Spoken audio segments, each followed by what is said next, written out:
Cars when you're Well, I started with cars initially in high school, restored some cars, got married, and realized that wasn't cost effective. Started having kids, started running out of space, so I went to motorcycles. That became costly, and I said I need a hobby that I can still have access to kids and my family. That's not highly expensive, so that's when I decided, well, antique bikes. I can do it in my basement. The parts are fairly accessible, fairly inexpensive, depending on what you're looking for. And people think these are old pieces of junk, and I think they're more of an art. I don't sell them because I don't want people selling them for parts, because you break it down, the parts are worth more than the whole. So I don't tend to sell them unless I know the people that are buying them are collecting them and they're going to keep them as they are. Because once you take them apart, they're forever apart. They'll never be the same bike again. So I don't buy them to resell. I buy them to keep and restore. What about stuff like rubber? I mean, I don't think that ages as well as metal. Well, give me a good example, Mike. See these tires here? These are from 1950, okay? Like these.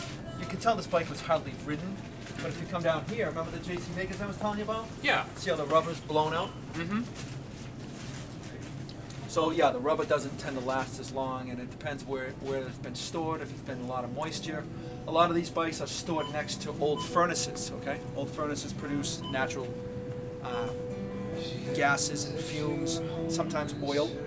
Oil coats the bikes, keeps them in good shape because it's a coating like a wax. So you'll see a lot of that on old bikes too. See some of like that Western Flyer? That was next to a furnace. That's why the paint looks as good as it did, because it almost self-preserved itself.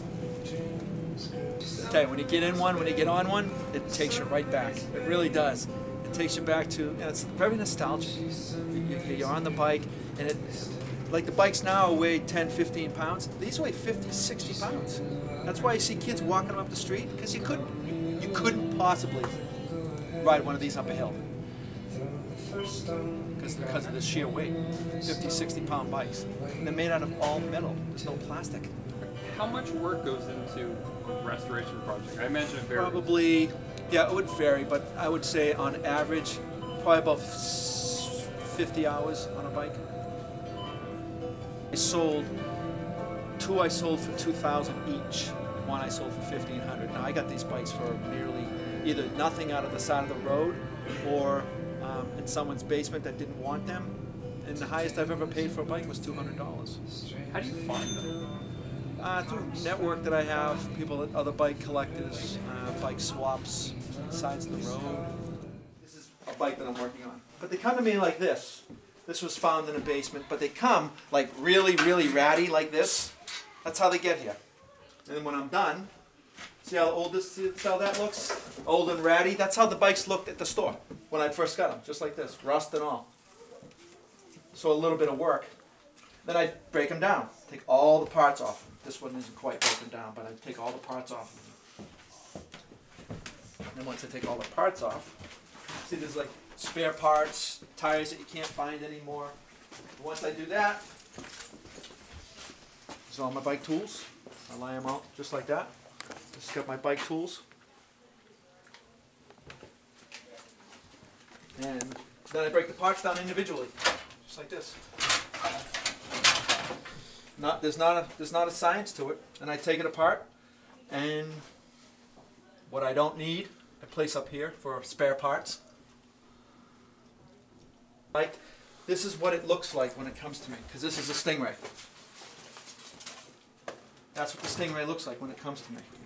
So when I'm done, that's the red Stingray at the shop. That's what it looks like. Looks like a piece of junk. But at the end of the day, when you're done with it, they're not junky. That's for sure.